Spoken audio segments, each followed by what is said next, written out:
Maori, welcome to Module 1. Yes, you're in the right place. This is the introductory video to the first module in our series of lessons on how to develop concept notes for the Green Climate Fund's Simplified Approval Process mechanism, or SAP mechanism. Now from here on out, we're going to assume that you already have a basic understanding and knowledge of the Green Climate Fund, or GCF, that you've done your background work, and that you're ready to begin work on a concept note.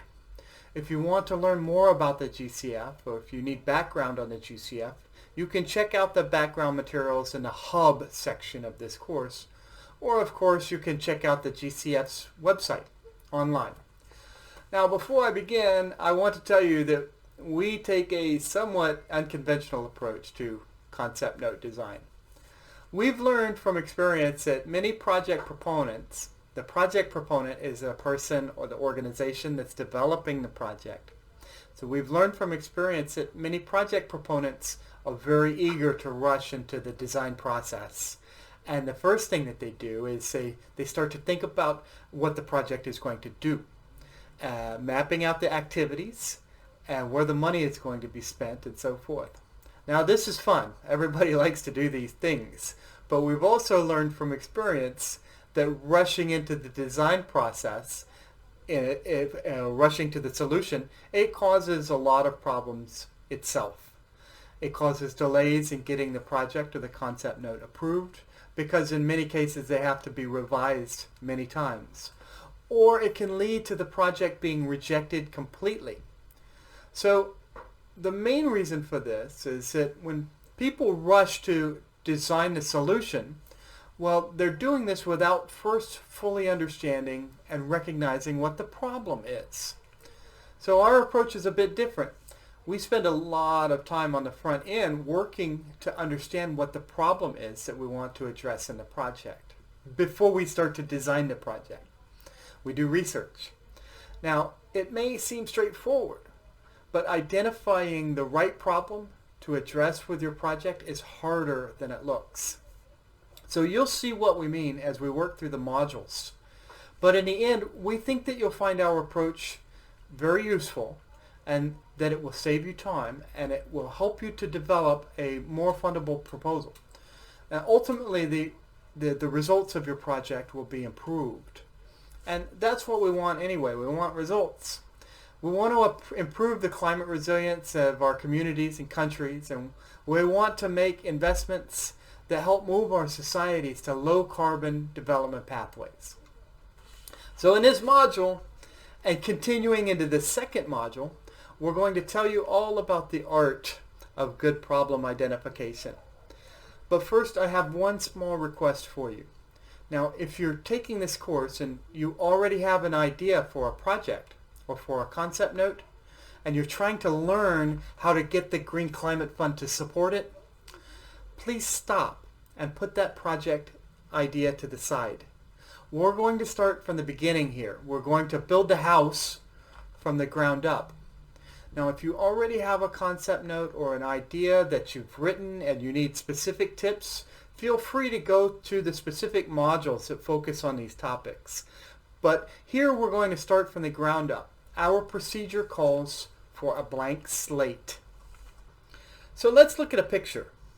Now, this diagram shows what we're going to focus on in the first two modules, and that is problem formulation. Problem formulation means that we're focusing on identifying the right problem to address with our project. So the first part of this is identifying strategy linkages. This is what we'll be covering in the first part of this module. This is the first step, and it involves making sure that your project is aligned with other things related to climate change that are happening in your country. The second step in problem formulation is building a climate change evidence base for your project. We'll explain this fully in this module, but this is basically laying out the science that supports your project. Again, we'll talk about this in the second part of this first module. Now, the third step in problem formulation is to identify non-climate factors that shape the problem. This is what we'll look at in Module 2. Now I'd like to show you a second diagram. And here it is. I have come to think about basic project design as answering a series of questions that the funder asks with the application form. Now here we've laid out the questions that your concept note will address step by step. And we'll cover these in the various modules of this course. But we're also looking at the tools that we use to find the answers to these questions. Now in the first module, we're in the first stage. What is the problem? But remember, this is part of a process, a step-by-step process, and eventually we will answer all of these questions. Now remember I said that building a project or developing a concept note, a proposal, is a lot like building a house. And so the first thing that we want to do is construct the foundation for our house, because good projects are like good houses. They have a solid foundation. Financiers like the GCF like projects with a good foundation. And so to them, to the Green Climate Fund or the GCF, a good foundation means that the project is rooted in your country's climate change framework.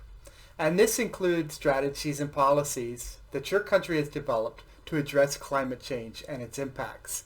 This may be the nationally determined contribution to the Paris Agreement or the NDC. It could be the National Adaptation Plan or NAP. It could be the NAPA, the National Adaptation Program of Action, NAPA, and any other climate change strategies and policies that your country has developed. So the reason for this, the reason for these linkages is that, well, global warming and climate change are big, big issues, and no single project is going to be able to solve them on its own. But instead, your project that you're developing, the concept note, it should be part of a larger effort in your country to either adapt to climate change impacts or to reduce greenhouse gas emissions, or both. Therefore, your project needs to be connected to other plans and policies, projects, programs, and strategies. It needs to be nested within this larger response. So you can think of your project as a puzzle piece, and climate change is a big puzzle, and your project is just one piece of the puzzle, of the broader puzzle. So in fact, the GCF is mandated to support the implementation of nationally determined contributions, or NDCs. It's also mandated to support the implementation of NAPs, National Adaptation Plans. So these documents generally lay out the climate change adaptation and mitigation priorities for your country. So let's look at a couple of examples. Our first example is from Kenya's National Adaptation Plan, or NAP. Kenya's NAP describes adaptation priorities for each sector. Now right now we're looking at the water and sanitation sector, but it has priorities for several sectors. Because these priorities are found in the NAP, we can assume that they are country-owned priorities. That means that they've been developed by the country itself. GCF also assumes this. So any of these topics that you see here, for example, promoting the efficient use of irrigation systems, would be a good place to start for your concept note. So now recognize that this is not a problem yet, and it's not a project at this point, but it's a project topic. But the important thing is that it's a national priority because it's in the NAP. And so it's a good place to start. Now next, let's look at Mexico's nationally determined contribution to the Paris Agreement, the NDC. And they've recently revised this. They recently updated this at the end of 2020. Now, the NDC's mitigation section describes a number of national priorities with respect to reducing greenhouse gas emissions. So we can see these on the table on the right-hand side of the slide. Each of these areas could potentially give us a project. So these are the country's mitigation priorities, And so any one of these would be a good foundation to build a project on. Now in the first part of the module, we'll step through the process of finding the appropriate project topic. We'll also look at climate change policies and plans. We'll look at national development priorities. We'll look at sectoral priorities. We'll look at cross-cutting plans like gender inclusivity plans and disaster risk reduction or disaster management plans and other relevant documents, sustainable development plans and so forth. All of these are going to help us build the foundation for your concept note. Now, this will help you get the money, but we're interested in more than that, right? More importantly, we want projects that work and do good. So you can connect your project to existing frameworks. If you can do this, it does several important things. First of all, it demonstrates country ownership. And you heard me mention this before. Country ownership means that the project topic has originated from the country itself. It doesn't come from a development partner. It doesn't come from the outside, but it represents the priorities that the country has decided for itself. Now, country ownership is part of the Green Climate Fund's investment framework, which we'll be discussing more in later modules. But country ownership is very important for your project. Next, it demonstrates acceptability and buy-in. And what we mean by this is that the project, the concept note that you're developing, needs to be for a project that people will participate in, that they want, that communities want. It responds to their needs. That way, it will be acceptable to them, and they will be engaged in the project. Next, it demonstrates sustainability. Now, when we talk about project development, we have a special meaning for sustainability. It's a technical term for us, and we'll describe this more in Module 5. But basically here, if we link our project to broader priorities, to priorities that have already been identified, it demonstrates that the country owns a project, that the people, the beneficiaries, are bought in. And so it's more likely to have lasting outcomes and impacts.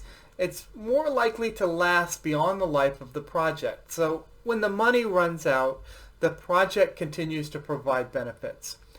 Lastly, efficiency, right? If we link to existing frameworks and policies and we understand what other projects are taking place, this helps to ensure that our project will not duplicate other initiatives and other projects and will not be redundant. So our key takeaway message here is that we don't fish projects out of the sea and we don't pull them out of the sky. We take them from our country's existing priorities. So don't go fishing for projects because they're in your NAP, they're in your NDC, and so forth. Now, once we've identified the basic topics for the project and made sure that it is linked to national policies, then the next step is to build the climate change evidence base for the project. This step is very important because the Green Climate Fund has specific rules about the types of projects it will fund. Remember, the GCF was set up to fund climate change projects and not development projects. Now, the difference here is very subtle, but it's extremely important. A climate change project solves problems that are caused by climate change. It could be increasing temperatures or sea level rise, changing rainfall patterns, but it has to be a climate change process. On the other hand, a development project solves a problem of underdevelopment. Now, the way that I tell the difference between these is I think about the problem that I want to address with my project. I consider what my project is trying to do and the problem that it tries to solve. And then I think about this problem and I take climate change out of the picture. So I imagine what the situation would be like if there was no climate change, if there was no sea level rise, if there was no increasing temperatures, changing rainfall. And then if there's still a big problem without climate change processes, that means that I'm working with a development problem and not a climate change problem. And that indicates to me that I need to go back to the drawing board and think about a different problem to address with my project. So this may sound confusing, but we'll talk about this in the module. And we've got tools that address this and so forth. But the evidence base is how you structure data and information to show that the problem is addressing that shows that the project is addressing a climate change problem and not a development problem. Again, this is really, really important. And it's the downfall of many projects that get submitted to the Green Climate Fund. The Green Climate Fund is very frequently rejects projects that are addressing development problems or that don't have a convincing climate change evidence base. So at the concept note stage, the climate change evidence base is very, very important. So the key thing is that we want to draw a clear line between the physical processes of climate change and the problem that you want to address. Now, if this sounds like a lot, don't worry, because we're going to show you a tool called impact chain analysis. Impact chain analysis. And this is designed for conceptualizing the linkages that we're talking about between climate change and your problem. We're also going to teach you how to structure your evidence base. Yeah, we'll tell you how to put it together, and we'll help you know where to look for the information that you need for your climate change evidence base. Finally, we're going to provide you with an example from our hypothetical country called Keithtopia. So it's an example evidence base and problem, and we'll talk through it as an example. Once you have the evidence base and the impact chain worked out, then you can start to work on the social and economic and political, cultural issues that make people vulnerable to the impacts. That's in Module 2, and that's where your project will come from. Your project will build on those things. So that's it for this introductory video. You've been really great. You've been a great audience. Vinaka Vakalevu. Now, get to work on the self-guided presentation. We've also got a great short video from the GCF that they've made especially for this series. It's got some pro tips and some best practice guidance, some do's and don'ts, and so make sure to watch that. We've also got a couple of tools that we've developed so that they'll help you build the strategic linkages and the evidence base for your concept note. Now, remember these key takeaway rules. Number one, pick the right problem. Don't solve the wrong problem with your project. Number two, don't go fishing for projects because they're in your NAP. They're in your NDC. And number three, if you take climate change out of the picture and you still have a huge problem, well, then it's not a climate change problem. It's a development problem. So that's it for this video. Thanks a lot. So long.